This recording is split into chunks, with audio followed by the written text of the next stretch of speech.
The following story was posted on Reddit, and all credits belong to the original author. Special thanks to Reddit user HorrorQueen1212 for granting permission to use their story. Now then, do enjoy the show.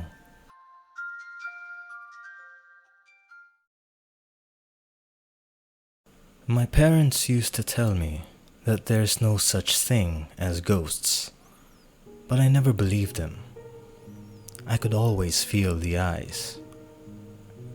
You know the feeling you get when someone was staring at you? Where your hair stood up and goose pimples adorned your arms? I felt that whenever I was at home. My home was lovely. My mom made a point to keep it neat and tidy. She was a beautiful woman. She had been a runner-up for Miss Rhode Island. She had golden blonde hair, always styled to frame her delicate face. Her blue eyes shone like diamonds. My father was quite handsome himself. He had chiseled features, piercing eyes, and a dazzling smile. I guess it's unsurprising that I was always the most handsome boy in my class. My parents were obsessed with how I looked. I remember I got a pimple and my parents wouldn't let me leave the house for a week until it was gone. Looks mattered above everything else, and my family would settle for appearing nothing less than perfect. Puffy eyes from crying were ugly. At least, that was what I've been told. Something was always watching me, and it scared me. But crying only got me in trouble. Talking about the eyes that I knew were watching me would get me in trouble. I was always told that it was just my imagination, but I knew better. At night, I could hear the thumping sounds above me. Sometimes a light wailing would reach my ears. My imagination? Please. No matter how hard they tried, my parents could not convince me that something was haunting me. The day came when my mother lifted a perfectly manicured finger up at me and said, "Fine, Justin. Believe in ghosts or ghouls or what have you. But if I hear you speak one word of this outside this house, you will regret it. It looks improper to believe in such freakish things. No, you keep your mouth shut." My mother had never spoken to me like that before. It honestly scared me, even more than the eyes. She had spoken with venom and all traces of the loving mother I knew were gone, only to be replaced by this unrecognizable person. I had nodded my head in obedience, and she had walked away to compose herself. She came back a few moments later like nothing had happened. It was never mentioned again. One night, when the thumping was particularly loud, I sat up in bed. "Mr. Ghost?" I said shakily. "What do you want?" The thumping stopped, and a low wail drifted to my ears. There was a sadness in it, a despairing loneliness.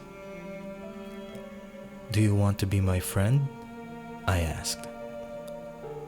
A cooing greeted me, and I had my answer. And I said, "Okay. I'll be your friend." I was no longer afraid of the eyes. Now it was like having a guardian angel watching over me.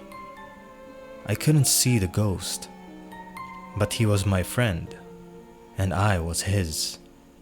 Friends protect friends, and that's where my story takes a turn. One day, I made a horrible mistake. I spilled mustard on my clean white shirt at lunch. It was picture day. When I got home, my father took me to my room and beat me badly. I could hear the wailing and the thumping, but was shocked when my father screamed, "Shut up!" He had heard it too. My parents knew the ghost was there the whole time, so why was I punished for acknowledging him? I was too weak to question. The beating had been brutal.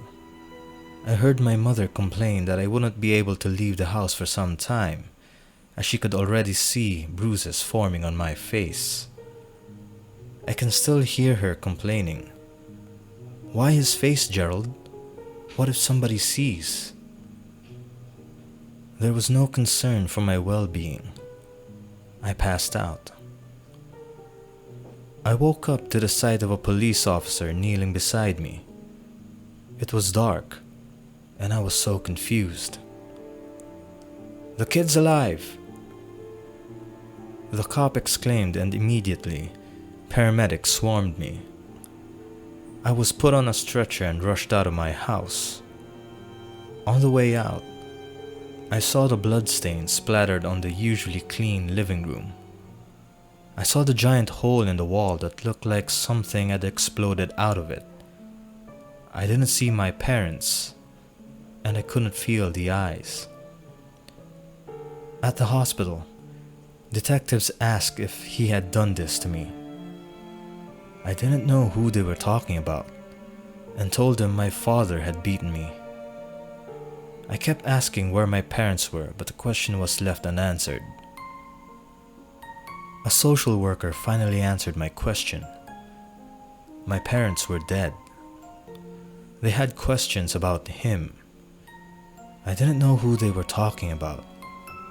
I remember the look of horror as the adults finally put the pieces together. I got to see him through a one-way mirror. He was big with a hideous face. He was extremely disfigured. He was my brother. He was unable to speak, so the full truth could never be told. But the detectives believed that they had mapped out what happened. Years ago, before I was born, my mother had given birth to my brother. Ashamed of the hideous creature, my parents locked him away in the attic and walls of my house. Detectives found little holes where they think he used to look out of his prison. One was in my room. He'd grown fond of me, and when he saw me being beaten, he broke through the walls. He killed my attackers. I studied the figure huddled in the corner of the room. Suddenly, he looked up, as if he could see me. Yep, I knew those eyes. I felt them many times.